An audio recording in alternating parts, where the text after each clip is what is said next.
আসসালামু আলাইকুম। প্রিয় দর্শক, অন্য মঞ্চের আলাপচারিতায় আপনাদের সকলকে আমন্ত্রণ জানাচ্ছি। প্রিয় বন্ধুরা, প্রীতি, সালাম এবং শুভেচ্ছা নেবেন। ক্যান্টনমেন্টের পরিস্থিতি ক্রমশই ঘোলাটে হচ্ছে। এই যে 25 জন সামরিক কর্মকর্তার বিরুদ্ধে গ্রেপ্তারি পরোয়ানা জারি করা হলো এবং তাদের মধ্যে 14 জন এই মুহূর্তে ক্যান্টনমেন্টে বন্দী আছে। অফিসার্স মেসে তাদের আটক করে রাখা হয়েছে। এর মধ্যে আমরা দেখলাম যে স্বরাষ্ট্র মন্ত্রণালয় থেকে একটি প্রজ্ঞাপন জারি করা হয়েছে। ক্যান্টনমেন্টের একটি ইঞ্জিনিয়ারিং বিল্ডিংকে সাব জেল ঘোষণা করা হয়েছে। এখানে কিছু আইনি বিষয় উঠেছে। প্রথমত হলো, কাউকে গ্রেপ্তার করার 48 ঘন্টার মধ্যে তাকে আদালতে প্রডিউস করতে হয়। সেদিক দিয়ে এই আইনটি মানা হচ্ছে না। অফিসার্স মেসে তাদের গ্রেপ্তার করা হয়েছে, কিন্তু তাদের কোর্টের কাছে প্রডিউস করা হয়নি। আইসিটিতে তাদের 22শে অক্টোবরের মধ্যে গ্রেপ্তার করে 22শে অক্টোবর হাজির করার কথা। সো এইখানে একটা আইনের ব্যত্যয় ঘটছে। আমরা ছবি দেখেছি যে চারিদিকে বড় করে মানে প্রাচীর তুলে কাঁটাতারের বেড়া দিয়ে একটা জেল তৈরি করা হচ্ছে। আর সাব জেল এই স্বরাষ্ট্র মন্ত্রণালয়ের প্রজ্ঞাপনের মাধ্যমে এটাকে সাব জেল ঘোষণা করা হয়েছে। কিন্তু খেয়াল করে দেখবেন যে বিল্ডিংটা কিন্তু সামরিক এরিয়ায় এবং সামরিক একটা স্থাপনা। আবার প্রজ্ঞাপন জারি করছে বেসামরিক কর্তৃপক্ষ।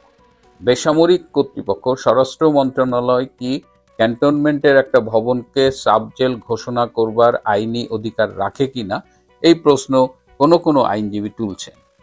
তো এরকম একটা কঠিন অবস্থা, এবং এটা সামগ্রিকভাবে সেনাবাহিনীদের ভেতরে ক্ষোভ তৈরি করেছে, সেনাবাহিনীর ভাবমূর্তিকে ক্ষতিগ্রস্ত করেছে। এর মধ্যে আমরা দেখলাম সোশ্যাল মিডিয়ায় ভাইরাল হয়েছে যে রাজু ভাস্কর্যের কাছে কয়েকজন আর্মি অফিসারের ছবি টানিয়ে দেওয়া হচ্ছে, একদম ফুল লেন্থ ছবি, বোর্ড কেটে। এবং এরা হলো এই গ্রেপ্তারি পরোয়ানা যাদের বিরুদ্ধে জারি করা হচ্ছে সেই সব সামরিক কর্মকর্তা। প্রকাশ্যে এইভাবে সামরিক কর্মকর্তাদের ফুল লেন্থ ছবি টাঙিয়ে দেওয়া, এটা তো মৌলিক মানবাধিকারের পরিপন্থী একটা কাজ। যদি কারো বিরুদ্ধে কোনো অভিযোগ আনা হয়, একদম আদালতে ফাইনালি প্রমাণ না হওয়া পর্যন্ত সে কিন্তু নিরপরাধ হিসেবেই বিবেচিত হয়, এবং সেটা একদম ইন্টারন্যাশনালি রিকগনাইজড একটা বেসিক হিউম্যান রাইটসের একটা অন্তর্গত। সুতরাং এই যে সামরিক বাহিনীর এত শীর্ষ কর্মকর্তাদের এইভাবে প্রকাশ্যে হিউমিলিয়েট করা হচ্ছে, অপমান করা হচ্ছে, এর মধ্য দিয়ে সামরিক বাহিনীর প্রতি একটা আসলে চ্যালেঞ্জ ছুড়ে দেওয়া হয়েছে। আমি বারবার বলছি যে পুলিশকে ধ্বংস করা হয়েছে, পুলিশের মনোবল একদম তলানিতে। এখন টার্গেট করা হচ্ছে সেনাবাহিনীটা। আমাদের যে আপনি পছন্দ করেন না করেন, আমাদের এই সেনাবাহিনী, নৌবাহিনী, বিমান বাহিনী, এরা একটা স্ট্রাকচার্ড প্রতিষ্ঠান। সেই প্রতিষ্ঠানগুলোকে এখন ডিস্টেবিলাইজ করা হচ্ছে। সম্পূর্ণ ডিস্ট্রয় না করলেও এটা যেন আর মেরুদণ্ড সোজা করে না দাঁড়াতে পারে, সেই ব্যবস্থা করা হচ্ছে। এখন এই যে সেনা কর্মকর্তাদের বিরুদ্ধে, ওভারঅল বাহিনীর বিরুদ্ধে যে ষড়যন্ত্রগুলো হচ্ছে, এগুলোর সাথে কি জেনারেল ওয়াকার জড়িত? সেনাপ্রধান আমাদের একটা বোঝানোর চেষ্টা করেন, বা তার বাহিনীর লোকজনদের তিনি বোঝানোর চেষ্টা করেন যে তিনি সবার কাছে যাচ্ছেন, সবার কাছে গিয়ে বলছেন যে এরকম সেনাবাহিনীর বিচার এভাবে করা যাবে না, আইসিটিতে করা যাবে না, সেনা আইনে করতে হবে, তাদের ইমিউনিটি দেওয়ার জন্য তিনি দৌড়াদৌড়ি করছেন। কিন্তু এসবই তার নাটক। তিনি আসলে এই সমগ্র প্রক্রিয়ার সাথে জড়িত, এবং তিনিও সেনাবাহিনীকে ডিস্টেবিলাইজ করার, ডিমোরালাইজ করার, মানে নৈতিক মনোবল ভেঙে দেওয়ার এবং দুর্বল প্রতিষ্ঠান করার যে ষড়যন্ত্র, সেটার সাথে জড়িত। এখন আমরা এটাও জানতে পারতেছি যে এই যে জুলাই আগস্টের যে সামরিক এবং জঙ্গি অভ্যুত্থান, সেই অভ্যুত্থানের অনেক নেতা যারা আজকে এনসিপির প্রভাবশালী নেতা, তারা ডিজিএফ এর ঢাকা ডেটের যে ডিরেক্টর, তার গাড়িতে করে সেই কারফিউর মধ্যে মুভ করেছে। তার মানে দেখেন, আর্মির এই ষড়যন্ত্রের সাথে ইনভলভমেন্ট ছিল, একটা অংশের ইনভলভমেন্ট ছিল, এবং তারাই মিলে এই প্রো লিবারেশন, মুক্তিযুদ্ধপন্থী যে অংশটা আছে, প্রগতিশীল অংশ, সেই অংশটাকে ধ্বংস করার জন্যই প্রথমে নাটক করেছে এই 25 জনের। শোনা যায় যে এটা তাদের জন্য একটা টেস্ট কেস। এটা সফল হলে এরপরে তারা আরো ফার্দার কিছু আর্মি অফিসারের নামে বিভিন্ন মামলা দেবে। মামলার তো মানে দুর্জনের ছলের অভাব হয় না, আর এদের মামলার কোনো কোনো কিছুতেই এদের অভাব হয় না আর কি। এরা মার্ডার কেস করে, জীবিত লোক হলো যে তাকে হত্যা করা হয়েছে, পরে দেখা গেল যে জীবিত লোকটা আবার ফিরে আসছে। সো এদের দ্বারা সবই সম্ভব। এরা এমনও বলা হচ্ছে যে আওয়ামী লীগের 16 বছরের সময় যত সামরিক অফিসার প্রমোটেড হয়েছে, বিশেষ করে গুরুত্বপূর্ণ পদে, সবার বিরুদ্ধে মামলা করে সবার বিরুদ্ধে অ্যাকশন হবে, এরকম একটা কথা কিন্তু আমরা শুনতে পারতেছি। এরকম অবস্থায় সেনাবাহিনীকে একজন সেনা প্রধান হিসেবে এভাবে ধ্বংস হতে দিচ্ছে এবং যে পরিকল্পনার সাথে তিনি নিজে জড়িত, তার আমি সবসময় বলি, আমাকে কেউ যদি জেনারেল ওয়াকার খানের ব্যাপারে জানতে চান, আমি বলি যে নিজেকে ওয়াকার খানের জায়গায় চিন্তা করে একবার দেখেন। এই ওয়াকার খান জুলাই আগস্টের ষড়যন্ত্রের সাথে জড়িত। এই ওয়াকার খান ডিপ স্টেটের সাথে শুধু জড়িতই না, তিনি ডিপ স্টেটের কাছ থেকে নগদ প্রচুর টাকা পয়সা খেয়েছেন। সুতরাং এই ডিপ স্টেটের দালালি করে, ডিপ স্টেটের টাকা খেয়ে, শেখ হাসিনার সাথে বেইমানি করে তিনি যে দেশটাকে এই রসাতলে নেওয়ার অন্যতম কারিগর ছিলেন, তার কি সেখান থেকে আসলে ফিরে আসার কোনো উপায় আছে? তিনি যাদের পারপাস সার্ভ করেছেন তারা কিন্তু তাকে বিশ্বাস করেন না। কারণ ওয়ান্স এ বেইমান ইজ অলওয়েজ এ বেইমান, once a Mir Jafar is always a Mir Jafar. যে কারণে দেখেন সে মনে প্রাণে জামাতি, কিন্তু জামাত তাকে কখনো কখনো মুনাফেক বলে গালি দেয়। তো এখন যেটা শোনা যাচ্ছে এবং যেটা সম্ভব, যে এতদিন কিন্তু ইউনূসের প্রশাসন ওয়াকারকে সরিয়ে দেওয়ার জন্য নানাভাবে চেষ্টা করেছে, কিন্তু সেটা পারেনি। কারণ ওয়াকারকে সরাতে হলে রাষ্ট্রপতির অনুমোদন দরকার হয়, এবং ধারণা করা হচ্ছে দু একবার চেষ্টাও করা হচ্ছে, কিন্তু বঙ্গভবন থেকে সেই অনুমোদনটা পাওয়া যায়নি। তো এখন আইসিটি একটা নতুন নিয়ম করেছে, আপনারা দেখেছেন, যে যাদের বিরুদ্ধে চার্জশিট গঠিত হবে তারা আর সরকারি চাকরিতে থাকতে পারবে না। সুতরাং এখন আর সেনা প্রধানকে রিমুভ করার জন্য রাষ্ট্রপতির অনুমোদনের প্রয়োজন নাই। এই আইন অনুযায়ী এখন যেটা প্ল্যান করা হচ্ছে, জেনারেল ওয়াকারের বিরুদ্ধে যদি ভুল না জেনে থাকি অলরেডি তদন্ত শুরু হয়ে গেছে, এবং বিমান বাহিনীর প্রধান air vice marshal Mahmud Hasan, তার বিরুদ্ধেও তদন্ত শুরু হয়েছে। এই দুইজনের বিরুদ্ধে অনেকগুলো অভিযোগ। বিমান বাহিনী প্রধানের বিরুদ্ধে প্রধান অভিযোগ হলো যে জুলাই আগস্টে সামরিক হেলিকপ্টার ব্যবহার করে বা সামরিক বিমান ব্যবহার করে এই আন্দোলন দমানোর চেষ্টা করা হয়েছে। সুতরাং সে বিমান বাহিনী প্রধানের দায় এড়াতে পারে না। জেনারেল ওয়াকারের বিরুদ্ধে অসংখ্য অভিযোগ, একেবারে পিলখানা বিডিআরে, যখন পিলখানা বিডিআর বিদ্রোহ হয়, তখন ঢাকা ক্যান্টনমেন্ট থেকে কিন্তু বেশ কিছু মিলিটারি অফিসার গিয়েছিলেন সেখানে, যে কি অবস্থা, তারা এখানে প্রস্তুতি নিয়ে গিয়েছিলেন যে অ্যাটাক করবে বা ভিতরে ঢুকবে। কিন্তু তারা যখন এই পিলখানায় পৌঁছান গেটের কাছে, তখন ভেতর থেকে বিডিআর গুলি করেন এবং একজন সেখানে গুলিবিদ্ধ হয় এবং সম্ভবত মারা গিয়েছিলেন। তো সেই বহরে ব্রিগেডিয়ার হাকিম, আমার নামটা ঠিক খেয়াল নেই, বোধহয় তার নেতৃত্বে লেফটেন্যান্ট কর্নেল ওয়াকার খানও ছিলেন, তখন তিনি লেফটেন্যান্ট কর্নেল। সুতরাং বিডিআর বিদ্রোহতে তার নাম আনা খুব অনায়াসে সম্ভব। এরপরে উনি সরকারি যেসব দায়িত্ব পালন করেছেন, আর্ম ফোর্সেস ডিভিশনের প্রিন্সিপাল স্টাফ অফিসার বা যে দায়িত্ব পালন করেছেন, প্রত্যেকটা জায়গায় তার বিরুদ্ধে অভিযোগ আনার সুযোগ আছে। এমনকি সেনা প্রধান হিসেবে জুলাই আগস্টের যে হত্যাকাণ্ড হয়েছে, সেই হত্যাকাণ্ডেও তাকে জড়িয়ে দেওয়া হতে পারে, এবং এই বিষয়ে তদন্ত চলছে। এবং এই তদন্ত শেষে যদি আইসিটিতে মামলা দায়ের করা হয় এবং চার্জশিট সাবমিট করা হয়, তাহলে জেনারেল ওয়াকার খান এবং বিমান বাহিনী প্রধান মাহমুদ হাসান দুইজন অটোমেটিক্যালি আর তখন পদে থাকবেন না বলেই ধারণা করা হচ্ছে। সুতরাং যে জেনারেল ওয়াকার একটা নির্বাচিত সরকার এবং তার নিয়োগকর্তা শেখ হাসিনা সরকারের সাথে বেইমানি করলো, যে জেনারেল ওয়াকার খান সামগ্রিকভাবে সেনাবাহিনীকে দুর্বল করে দেওয়ার জন্য সকল ষড়যন্ত্রের সাথে তলে তলে আঘাত করলো, আজকে আমি অবাক হব না যদি তারা নিজেরাই এই ষড়যন্ত্রের একটা পর্যায়ে যে ভিকটিম হন, এবং সেক্ষেত্রে হয়তো আমরা দেখব জেনারেল ওয়াকার খান এবং air vice marshal Hasan Mahmud তাদের হয়তো কারাগারেও যেতে হতে পারে, ওই সাবজেল যেটা ঘোষণা করা হয়েছে হয়তো সেখানেও যেতে পারে। আরও শোনা যাচ্ছে জেনারেল ওয়াকার একা না, তার স্ত্রীও কোনো মামলার আসামি হয়ে যেতে পারেন। যদি সেটা হয় তাহলে ষড়যন্ত্রকারীদের যেমন 16 কলা পূর্ণ হবে, ঠিক তেমনি ইতিহাস যে মীর জাফরদের জন্য কি পরিণতি নির্ধারণ করে রাখে সেটা আমরা আবারও দেখতে পারবো। যাই হোক, ক্যান্টনমেন্টের অবস্থা নিয়ে সবাই খুব উদ্বিগ্ন, সবাই শঙ্কার মধ্যে আছে। জানি না কি হবে। এই ছোট্ট দেশটা এত বড় ষড়যন্ত্রের মধ্যে পড়ে গেছে, সেখান থেকে কিভাবে উদ্ধার হবে সবই আমাদের দেখতে হবে। আমাদের সজাগ থাকতে হবে, সচেতন থাকতে হবে। প্রয়োজনে দেশের ভেতরে যারা আছেন তাদের হয়তো অনেক দায়িত্বও পালন করতে হতে পারে। প্রিয় বন্ধুরা, ডক্টর মোহাম্মদ ইউনূসের ক্ষেত্রে এটা প্রযোজ্য হবে কতটা অপমানিত হওয়ার পর তিনি অপমানিত হন।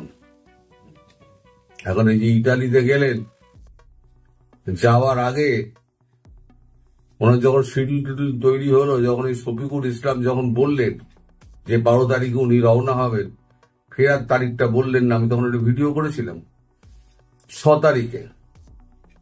সেখানেই আমি বলেছিলাম যে উনি পোপের সঙ্গে দেখা করতে যাচ্ছেন, লিও 14, এখন বর্তমান যিনি পোপ ভাটিকানের লিও 14, তাকে ধরে তিনি ম্যাক্রনকে একটা অনুরোধ করাবেন যাতে ফ্রান্সে তার একটু থাকার জায়গা হয়। আসলে এই যে ভিজিটটা না, এটা দেখানো হচ্ছে, ওটা দেখানো হচ্ছে, এসব হচ্ছে ফালতু ব্যাপার। আসলে ওনার আশ্রয়স্থল খোঁজার জন্য উনি এই ভিজিটটা করছেন, সেটা আমরা অনেক আগেই খবর পেয়ে গেছি। আমি 6 তারিখে এটার ওরে ভিডিও করেছিলাম, আপনারা দেখে নিতে পারেন। আগাম বলে দিই তো, তাই আপনাদের মনে হয় কই হচ্ছে না তো। তাই এখন তো আপনারা জানতেই পারছেন যে ইতালিতে গিয়েছেন উনি পোপের সঙ্গে দেখা করবেন। আদৌ লিও 14 কে দেখা করবেন? কারণ ইটালির প্রেসিডেন্ট, ইটালির প্রধানমন্ত্রী যে মেলোনি, জর্জিয়া মেলোনি, তার সঙ্গে আমাদের প্রধানমন্ত্রীর একটা দারুণ সখ্যতা রয়েছে। তার ছবি টবিও আমি কালকে দিয়ে ভিডিও করেছিলাম। ডক্টর ইউনূসের ছবিটা দিয়ে নি, অন্যকে আর অপমানিত আমি করতে চাই না। উনি এখন অফ রোডের যাত্রী, মানে ওই যে খানা খন্দ গর্তে ভর্তি যে রাস্তায় একটা ভাঙা গাড়ি নিয়ে তিনি ঝপাং ঝপাং করতে করতে যাচ্ছেন, ওই গর্তগুলো পড়ছে আর একটা করে ঝাঁকানি হচ্ছে, তার মানে উনি একবার করে অপমানিত হচ্ছেন। এখনো পর্যন্ত তিনি 14টি দেশ বোধহয় ভ্রমণ করেছেন, যেখানে যেখানে গিয়েছেন সেখানে সেখানেই অপমানিত হয়েছেন। কোন রাষ্ট্রনেতা তার সঙ্গে দেখা করেনি, মেলোনিও তার সঙ্গে দেখা করেনি। জানি না এখানে নরেন্দ্র মোদী কি কাঠি বাটি বেড়েছেন, তাও তো আমি জানি না, এগুলো তো আর আমাদের জানার কথা নয়। কিন্তু মেলোনির অফিস তো ফোনই ধরেনি, এমন অবস্থা। সেইখানে পোপ দেখা করবেন লিও 14, আমার তো কেমন সন্দেহ লাগছে। আর পোপ বললেও আমাদের ম্যাক্রন সেটা মানবেন কি মানবেন না সেটা কিন্তু লাখ টাকার প্রশ্ন। কারণ ফ্রান্সের অবস্থা এমনিতেই খুব খারাপ, দাঙ্গা ফাঙ্গা চারদিকে হচ্ছে। এই মুসলিম ভার্সেস ইউরোপিয়ান যারা রয়েছে, ফ্রান্সের অধিবাসী, তাদের মধ্যে একটা দাঙ্গা ফাঙ্গা হচ্ছে। আর সেই মুহূর্তে একটা স্বৈর শাসককে সেই দেশে স্থান দেওয়া, সেটাতে মানে সেটা হবে কি আগুনে ঘি পড়ার মতো। কারণ বাংলাদেশের যা অবস্থা এখন, আর শুধু আমরা জানি তা নয়, সারা পৃথিবীর লোক জানে। আমি ভারতের কথা পরে আসছি, যেটা দিয়ে আপনার হেডিংটা দেখছেন। এখন এই অফ রোড দিয়ে হাঁটতে, গাড়িতে যেতে যেতে উনি যত ঝাঁকুনি খাচ্ছেন, তত উনি বুঝতে পারছেন ওনার উইকেট ক্রমশ মানে ভঙ্গুর হয়ে আসছে, বল মারাত্মক ঘুরছে, পুরো ঘূর্ণি আসছে। এই অবস্থায় উনি এখন দোলাচলে আছেন যে দেশে ফিরবেন কি ফিরবেন না। আচ্ছা, আমি ওই ভিডিওতে একটা কথা বলেছিলাম যে হয় উনি যাওয়ার পথে অথবা ফেরার পথে উনি ভারতে কারোর সঙ্গে দেখা করতে চান। এবার আমি ভেতরের গল্পটা আপনাদের কালকে বলি। আজকে কালকে যে খবরটা আমি পেয়েছি, সেটা হচ্ছে আপনাদের খলিলুর রহমান। তিনি আমাদের বিদেশ দপ্তরে বেশ কয়েকবার যোগাযোগ করেছেন এবং প্রধানমন্ত্রীর সচিবকেও ফোন করেছেন যে প্রধানমন্ত্রীর সঙ্গে একটা 5 মিনিট যে সাক্ষাৎ হয়, প্রধানমন্ত্রীর দপ্তর থেকে কোনো উত্তর দেওয়া হয়নি। ঠিক তেমনই উত্তর দেওয়া হয়নি জয়শঙ্করের অফিস থেকেও। তার মানে একেবারে ভারতবর্ষ পাত্তাই দিচ্ছে না, ভারতবর্ষ ট্রাম্পকে পাত্তা দিচ্ছে না। এই যে আপনার পিস মিটিং হচ্ছে না ইজিপ্টে, সেই পিস মিটিং এ ভারতবর্ষের প্রধানমন্ত্রী নরেন্দ্র মোদী তো যাননি, জয়শঙ্করজিকে পর্যন্ত পাঠাননি, পাঠিয়েছেন বিদেশ দপ্তরের একজন প্রতিমন্ত্রীকে, যার কোনো কাজ থাকে না। একটা ছোটখাটো দল থেকে নেওয়া হয় তো গভর্নমেন্ট করার জন্য, এনডিএ, তা একটা মন্ত্রিত্ব দিয়ে দেওয়া হয়, ওই কলম পেশার কাজ, তাকে পাঠিয়ে দিয়েছেন। তাহলে ভারতবর্ষ 2 পয়সার দাম দিচ্ছে না আমেরিকাকে। যে ভারতবর্ষ 2 পয়সার দাম দেয় না আমেরিকাকে, সে বাংলাদেশকে কি দাম দেবে? তারপরে তো বাংলাদেশ তো ওখানে বসে, বিদেশে বসে যেখানে গিয়েছেন সেখানে ভারতবর্ষ সম্পর্কে উনি বিষোদ্গার করেছেন। আবার ভারতবর্ষে এসে নরেন্দ্র মোদীর সাক্ষাৎ পাওয়ার জন্য তিনি বিভিন্ন দপ্তরে খলিলুরকে দিয়ে যোগাযোগ করাচ্ছেন। তাই বলছি, আর কত অপমানিত হলে তবে তিনি বুঝবেন তিনি অপমানিত হয়েছেন। তার এই অফরোডের গাড়ি চলা আর ঝাঁকানি, তাতে কিন্তু ওনার ইমেজ মারাত্মক রকমের ক্ষতি হচ্ছে। ওনার অবস্থাটা কেমন হয়েছে আমি আপনাদের বলি, একটা গল্প ছলে বলছি, ওটা বাস্তবেও আপনারা তো দেখেছেন। কারণ আমাদের এখানে কলকাতা শহরে আগে প্রচুর জায়গা ছিল, এখন আর জায়গা টায়গা নেই। এখন আমাদের কমিউনিটি হল ভাড়া করে, যেমন আমার ছেলের বিয়েতেও কমিউনিটি হল ভাড়া করতে হচ্ছে, হল ভাড়া করে সেখানে বিয়ে দিতে হচ্ছে, কারণ এখানে মাটি নেই, সব একেবারে বাড়ি হয়ে গেছে, লম্বা লম্বা উঁচু উঁচু ফ্ল্যাট হয়ে গেছে। তা যখন আগে সামিয়ানা টানিয়ে যখন এই সমস্ত বিয়ে থা হতো না, তখন হালুইকরের সঙ্গে একটা লোক থাকত বাঁশের লাঠি নিয়ে, তাকে বলতো তারণদার, নাম ছিল তারণদার। তার কাজ ছিল কি, গেটের সামনে এবং চৌহদ্দিতে সে লাঠি নিয়ে ঘুরে বেড়াতো, পাড়ার যত নেড়ি কুত্তা আছে সেই নেড়ি কুত্তাগুলো এসে বিয়ে বাড়ির সামনে ওখানে ভিড় বাড়াতো। আর ওই তারণদার কি করতো, যখনই দেখতো তখনই আচ্ছা করে লাঠি দিয়ে পেটাতো, পেটালে পরে কুকুরগুলো পালিয়ে যেত। আবার হয়তো 1 মিনিট 2 মিনিট 5 মিনিট 10 মিনিট বাদে আবার দল বেঁধে ওই হাড্ডি খাওয়ার জন্য চলে আসতো। পেয়ে হাজার মারো এই কুত্তাদের, সেই কুত্তারা কিন্তু যাবে না, ওদের গো হাড্ডি না পাওয়া পর্যন্ত ওরা যাবে না। এখন তো আমাদের এখানে নির্বীজকরণ ফরণ হওয়ার পরে তো এখন আমাদের নেড়ি অনেক কমে গেছে, অনেক কমে গেছে, বা 60% নেড়ি কমে গেছে, সব নির্বীজকরণ করে দেওয়া হয়েছে। ওই জন্য নেড়িদের সন্তানাদি খুব একটা হয় না, কারণ এরা রাত্রিবেলা লোককে চলতে দেয় না, যখন তখন তেড়ে আসে, কামড়ে দেয়, তারপরে রাস্তাঘাটে বাস সেবা করে। আমাদের এখানে ঘন ঘন গাড়ি যাতায়াত করে, ব্যস্ত রাস্তায় পারাপার হয়, ফলে আমাদের এখানে নেড়ি কুত্তা কমে গেছে।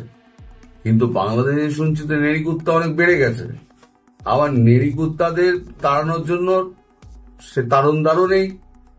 আর এই এখন না আমাদের ইউনুস সাহেব হয়ে গেছে কি, এরকম হয়ে গেছে, হাড্ডি যেখানে পাবে, হাড্ডির জন্য ইউনুস সাহেব, হাড্ডিটা হচ্ছে একটা ছবি, যার সঙ্গে তার সঙ্গে হোক একটা ছবি ওনার চাই। সে ইটালির মেয়রের অফিসে গিয়ে একটা কাতারের সোফায় বসে তো ছবি তুললো, ওনার ছবি একটা চাই।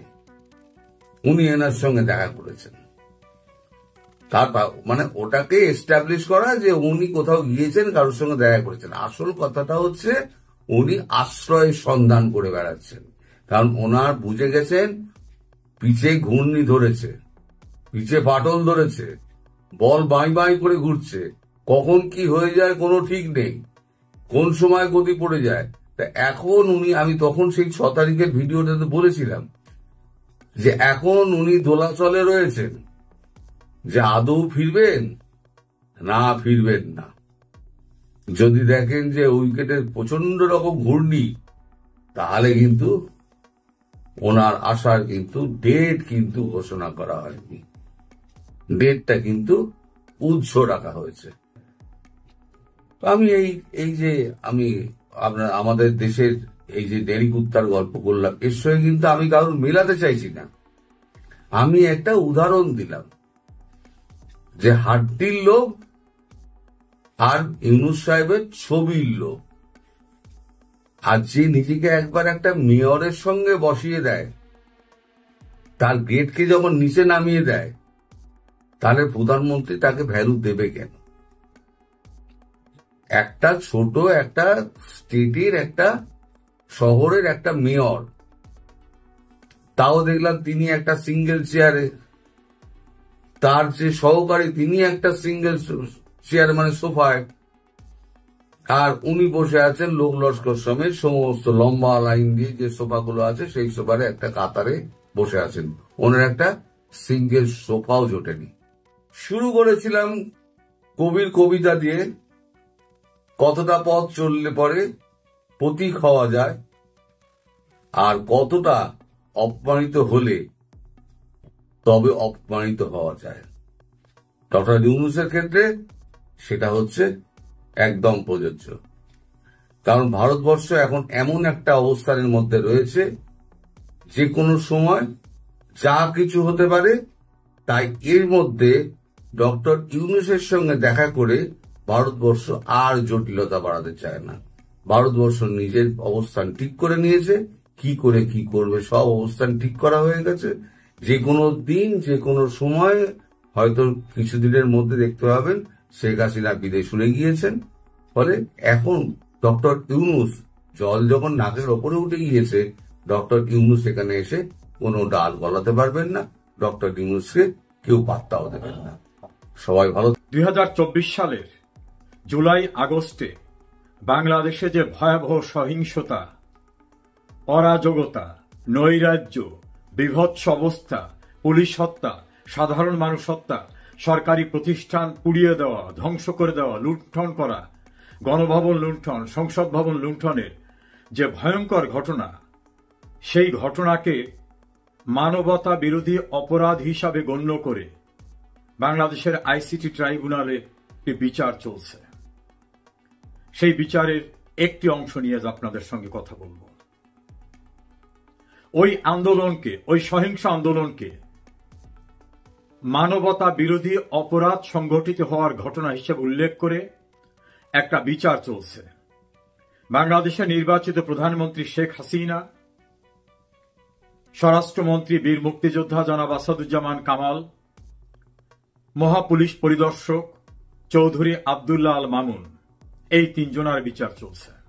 বিচার প্রায় শেষ প্রান্তে।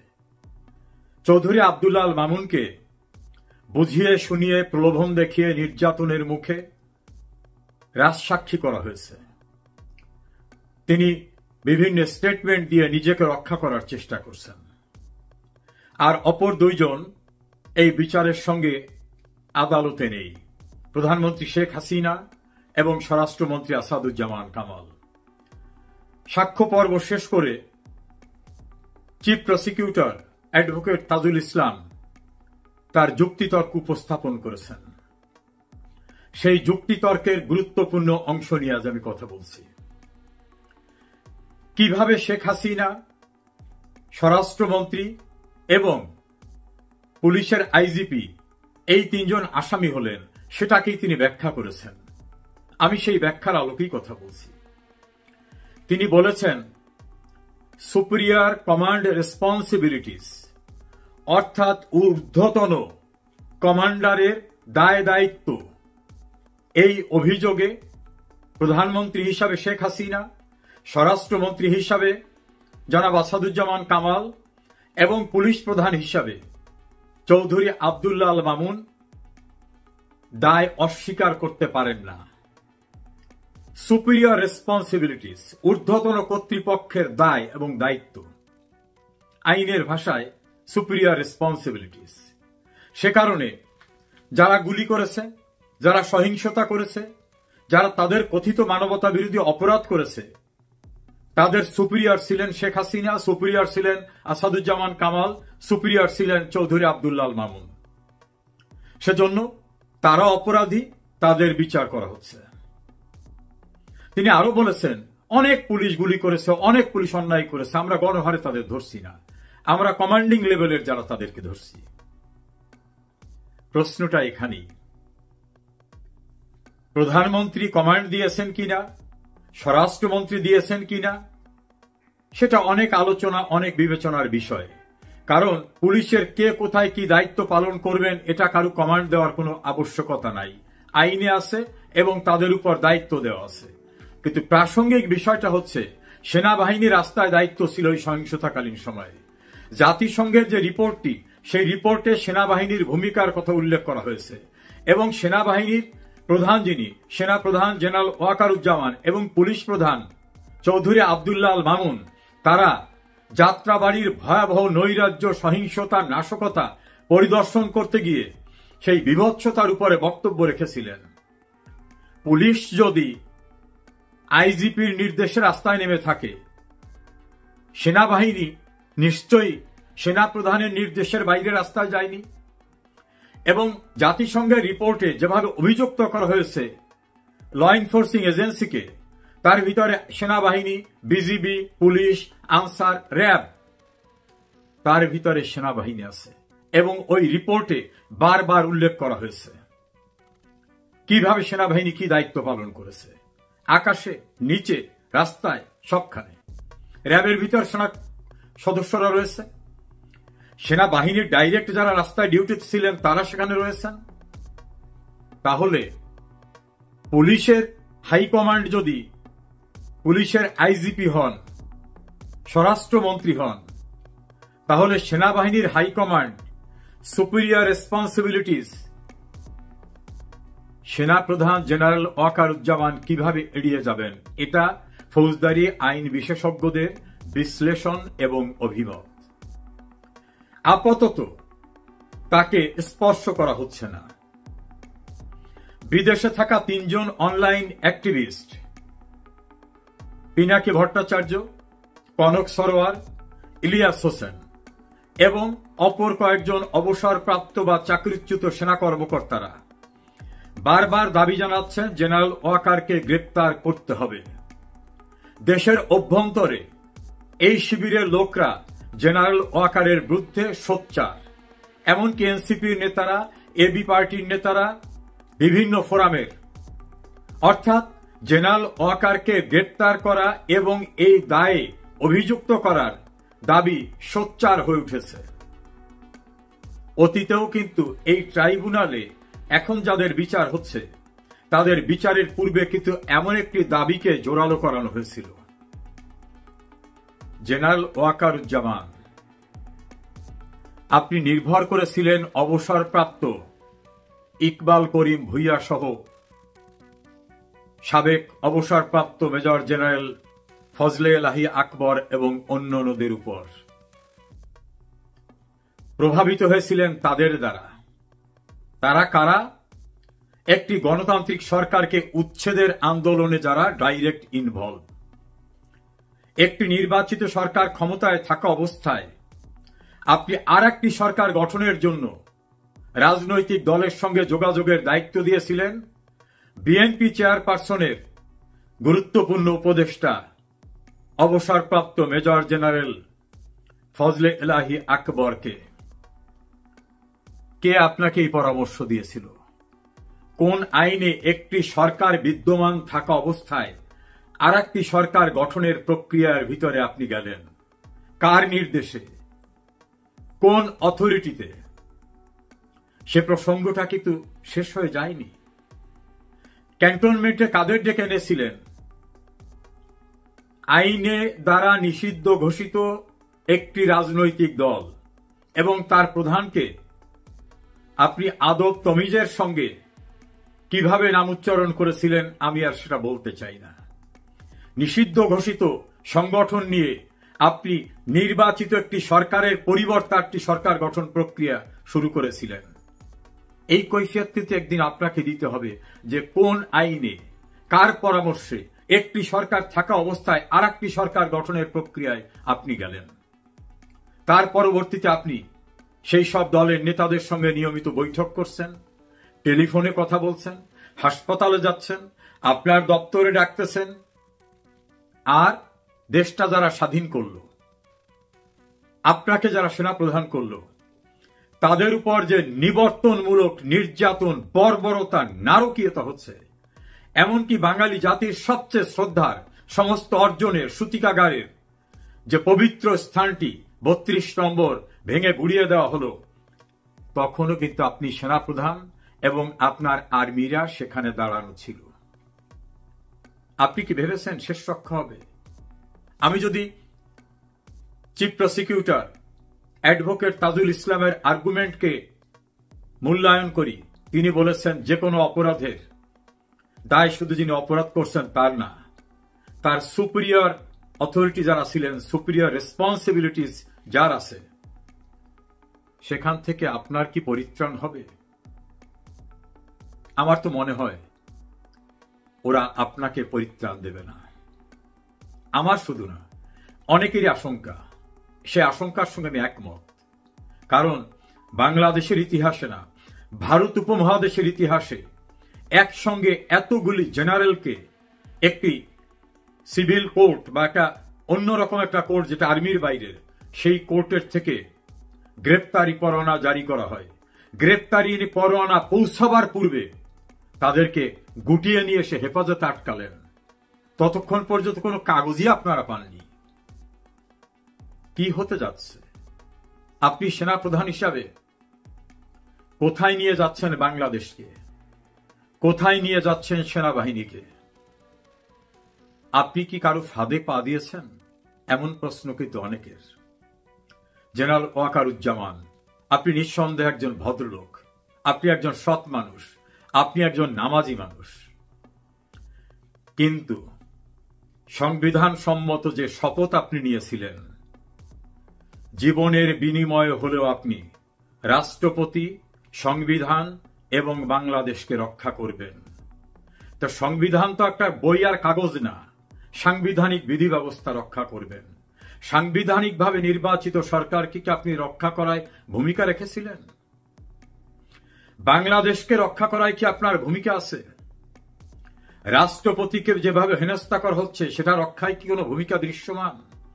রাষ্ট্রপতির সব স্টাফ তুলে নেওয়া হয়েছে, তার প্রেস উইং তুলে নেওয়া হয়েছে, তাকে অশ্রাব্য ভাষায় গালিগালাজ করা হচ্ছে, যেটা রাষ্ট্রদ্রোহিতা, যেটা ফৌজদারি অপরাধ। আপনাকে, আপনার ডিজিএফআই কে, ক্যান্টনমেন্টকে গালিগালাজ করা হচ্ছে। আপনি কি সেখানে দায়িত্ব পালন করছেন? আপনি কি শপথ রক্ষা করছেন যে আমি প্রয়োজনে জীবনের বিনিময়ে বাংলাদেশ, বাংলাদেশের রাষ্ট্রপতি, বাংলাদেশের সংবিধান রক্ষা করব? আপনার নিয়োগকর্তা যারা, আপনি কি তাদের সাংবিধানিক যে প্রোটেকশন দেওয়ার কথা সেটা দিয়েছিলেন? অনেকেরই ধারণা ধীরে ধীরে আপনার জন্য সময় তৈরি করছে এই যারা এখন সুপিরিয়র রেসপন্সিবিলিটিজের অভিযোগে পুলিশের আইজিপি, স্বরাষ্ট্রমন্ত্রী, প্রধানমন্ত্রীকে অভিযুক্ত করে বিচার করছেন। আর্মি যারা রাস্তায় ছিল তাদের সুপিরিয়র অথরিটি হিসাবে আপনাকে ডাকবে, সে সময় বোধহয় খুব দূরে না। কেউ কেউ বলে আপনি কি সব কুল হারালেন?